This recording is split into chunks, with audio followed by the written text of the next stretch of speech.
Yo, what's up, everyone? Welcome back to another episode of Unfucking Your CX. I'm your host, Zack Hamilton, and I am so excited for today's conversation. I know I say that quite a bit, and I just love every conversation. But when I met this guest, I was a mess in Chicago trying to keep up with my daughter's schedule and work. And Sarah just totally got it. And then we were just in conversation because we met on LinkedIn. And I feel like Sarah's a soul sister of mine. So, Same. Sarah, welcome to the hot seat. I'm so excited to be here. I have been like counting down the seconds. I mean, I've been hounding you on LinkedIn I for know. the calendar link, and that's not something I do often because, usually I do forget about a lot of things and folks have to remind me. And so my obsession with you is deep and I'm so pumped to I be love here. that. I love that. Can I tell you, I just noticed your tank top is making your eyes. Thank Yes. you. I love that. Like, way to start off So if this you were on convo. YouTube or Spotify, you're going to know what I'm talking about, but you got green eyes, right?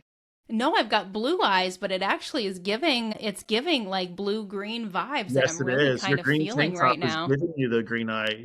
I I was like, love man, this. that just popped in the light.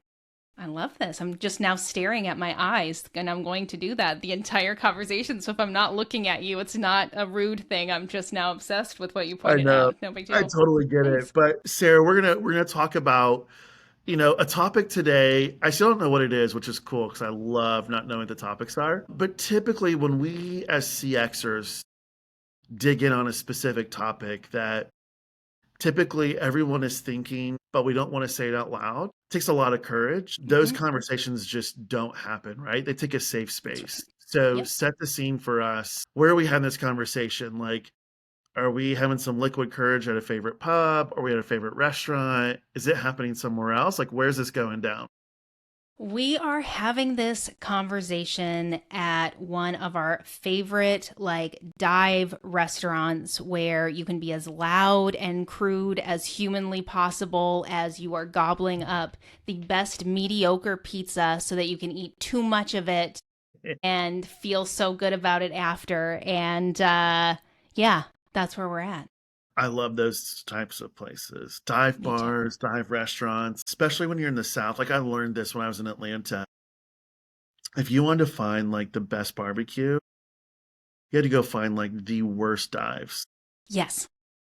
That is a secret. For most great food, never like my husband he went to culinary school and now he works in tech, but like he takes it so seriously to find where the locals rave about that they never mention on Reddit or anything else because they don't want anybody to find it out. And when you find those places, those hidden gems where it's usually dingy and there's usually only like, PBR and Schlitz or something like that, and then but the food is just exactly what you need in that very very Yeah, moment for the cheapest price humanly possible. Like, it's gold. It's absolute it gold. is. It is. That's why I'm looking forward to having this conversation of that. Like my mouth is watering right now about the pizza. Like I am a huge like just pizza lover. So, Sarah, let's jump into it. You are a practitioner. You are always in the trenches, and there are topics that you either get asked about from your executive leadership team or from other folks, or you see them on LinkedIn. What is Mhm. that one topic that just makes you freaking cringe? The thing that I always think of that makes me want to scream at the top of my lungs is buy in. The whole concept of buy in and how somehow all of the other departments have figured out a way to exist in a world where the only team responsible for true buy in is the CX team, and the other teams aren't ever expected to reciprocate any of this work. It's like the automatic go-to for, oh, that's why you didn't do a good enough job with getting buy-in, that's why you weren't included in this conversation, you didn't do this and that's why you weren't included in this. And it's just like, guys, this is a two-way street, man. And it never really ends up being a two-way street. Yeah, I'm curious when you because I have lived this, right? I mean, at Aaron's, I felt like there was two words that I always hated: prioritization and buy-in.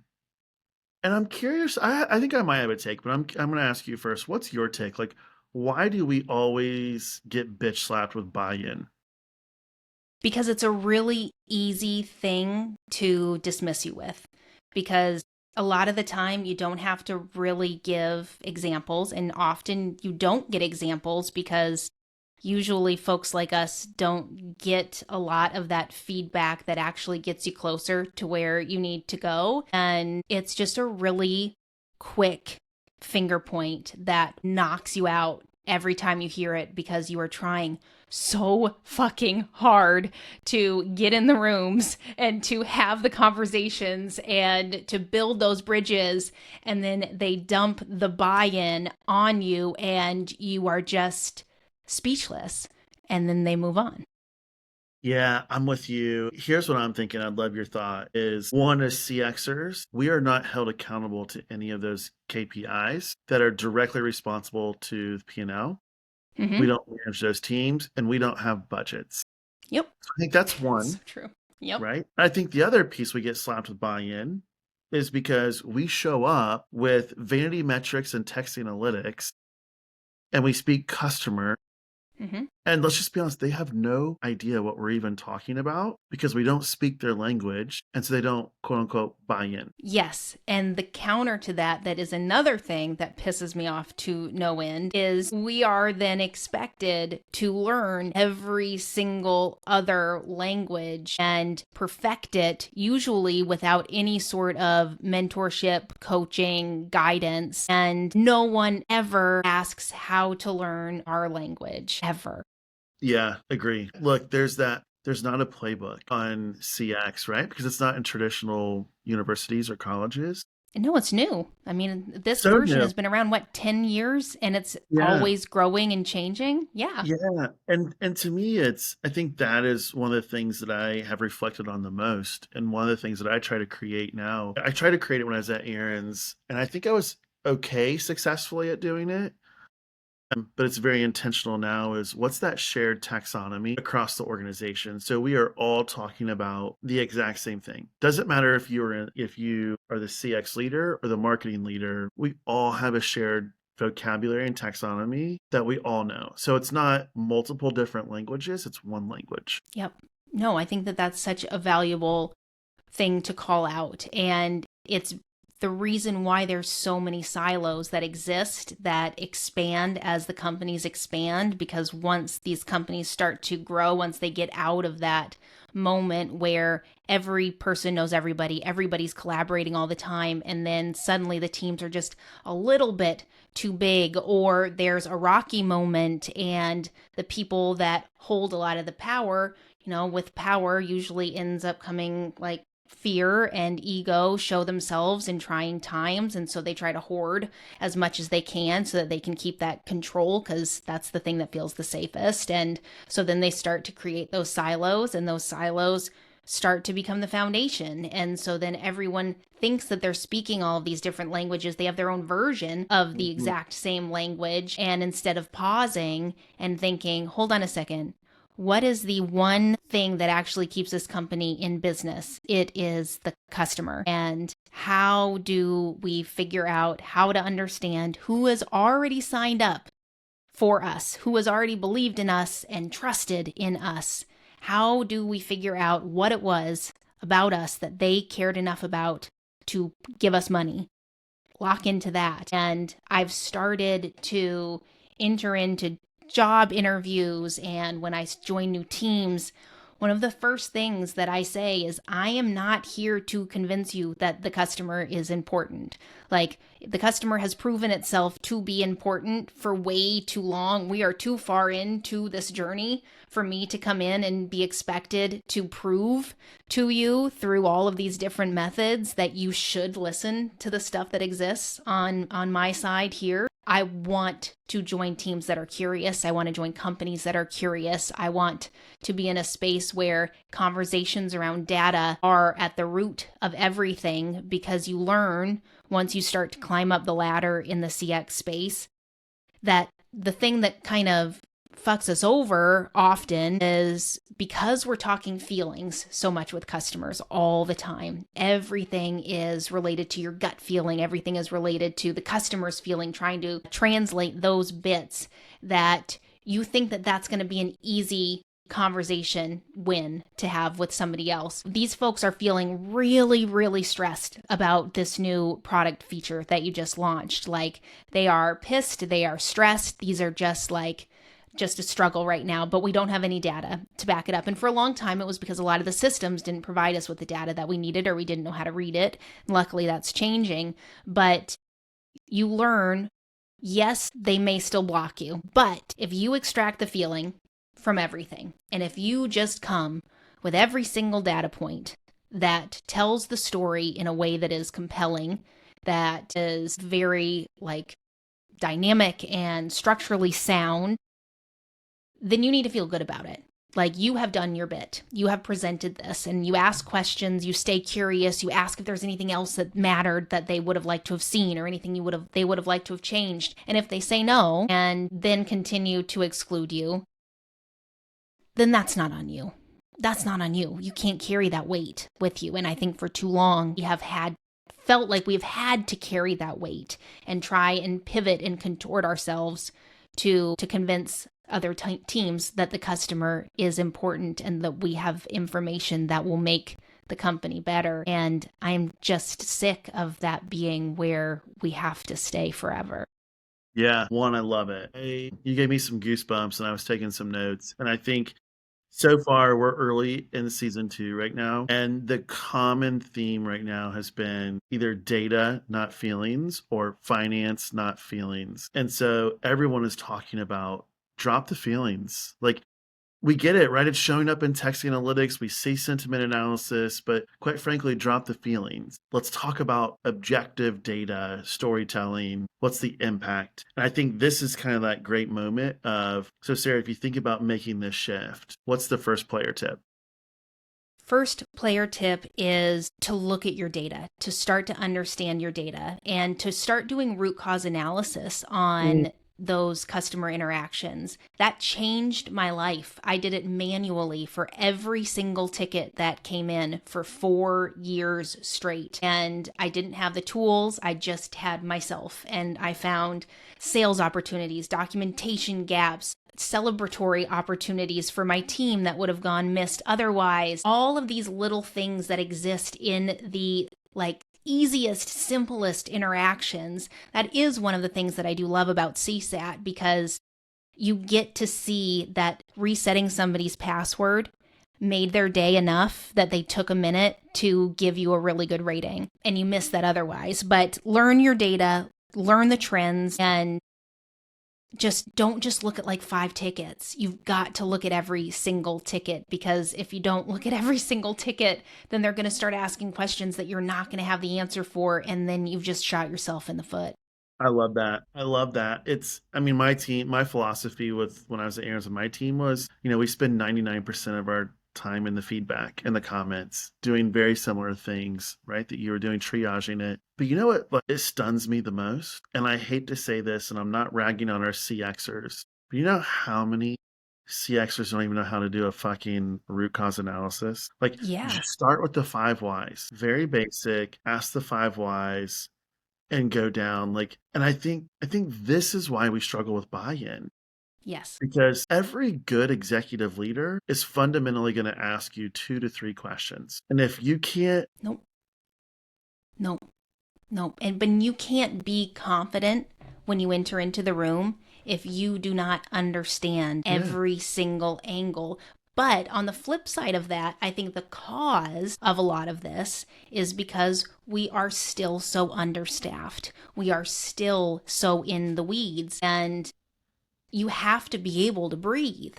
You have to be able to breathe in order to actually give yourself permission to carve out this time. And if you have to still be in the queue when you are leading these teams in order to keep things afloat, if you still have to be doing all of these meetings that actually don't matter, but you were told you have to be there, you can't delegate because you don't have enough heads. You don't understand your budget or have access to your budget to leverage it for better tooling and better systems. All of these things are why we're so just head in the sand still. And being vulnerable enough, like so much changed when I started being vocal about my questions and helping others answer their questions and seeing all of this shit that I've been telling myself like I'm to blame for, and it's like because I didn't prepare enough or because like I didn't leverage something enough and now we're stuck in these situations. No, these are just really common things that happen to people on growing teams, and just nobody told me because I didn't ask. And so I've just been in a sad spiral of doom for way too long, and we have to realize that we're not alone in this, even though it can feel very lonely. And if we can't pause and get our heads out of the sand and look around and see all of these wonderful people that are in this community with us, then you need to have a conversation with the people that hold the purse strings and figure out how to make a case to increase your head count so you can actually be the leader that you want to be. Player tip number 2 is you have to define yourself. You have to be confident when you own your space, when you own your role, when you are building out your teams. If you are just entering into these jobs grateful for the opportunity, grateful that somebody took a chance on you, convincing yourself that you're not going to get another chance like this, you just have to suck it up no matter how much they make you feel like a piece of shit every day. You have to figure out what makes you so valuable. And every single person in CX is so incredibly talented and so incredibly valuable. And you have to figure out what are your core values? What matters the most to you? What makes you you, and why are you an asset to the bottom line, to the customer experience, to all of these different things? And enter into those rooms knowing they are so fucking lucky that you are there. And if you can't get there, then you're not going to be able to enter into those rooms and be the first one that speaks up and be the first one that shares. Third player tip is really don't stay in a place because you feel like you have to, or because you feel like somebody else has it worse and you can't, stand up for yourself. And I think especially women in this field, like if we tolerate things, we are teaching the people under us that it's okay for people to treat us this way. If we tolerate things, we are teaching the people that are doing shitty things that the people that have it worse, that they definitely should keep getting whatever they're getting. And all of this does boil back to presenting yourself in a place that's safe, finding a team and culture within a company that actually fits you and your strengths. And don't quit your job right on the spot because the job market is shit right now, but acknowledge I am better than this. I do not deserve this. And start building your network to find a place that is so excited to have you there. The dark times. To double that. Yes. And so, Taser, it was really... No. Yes, stop wasting their time. We're getting to this point now where companies are starting to realize slowly but surely that we're moving into this new world where there's so many versions of the exact same thing. And the actual differentiator is the customer experience. And that is the thing that people will pay a little bit more for. That is the thing that people will tell their friends about. That is the thing that they'll bring to their company so that their company can adopt it, because we are all consumers and we all know how quickly your brain jumps to, let me see what else is out there. If you have one kind of mediocre or bad customer experience, and the reason why you are having those mediocre or bad customer experiences is because the people on the other end feel stressed. They feel rushed. They're not given the tools they need to be successful. They're being told that they're replaceable still. They are poorly paid and they have to have 3 jobs in order to, pay their bills and feed their family. Like, these mindsets that these folks within CX still in 2025 have to live in is such utter bullshit. And if you don't change how you're approaching these things, and if you don't celebrate the skills that exist within these space by paying people what they are worth and then some, then your customer is going to feel it every single time, and they're not going to want to invest in you. Amen. Yay, I this has been know. fun. You can definitely find me on LinkedIn, where I spend way too much of my time, but you can also find me on my website at sarahcaminiti.com. I'm not going to give you an Instagram handle because I tried it for like a week and it stressed me out too much, so it's just probably going to die with a couple of pictures. So LinkedIn, go to my website, send me messages. I love meeting new people, and I would love to meet all of you. Don't be Thank you, shy. Zach. Come back soon. Ha, me, shy. I'm going to just be sending you too many LinkedIn messages again to get that I calendar love link it. back. Later.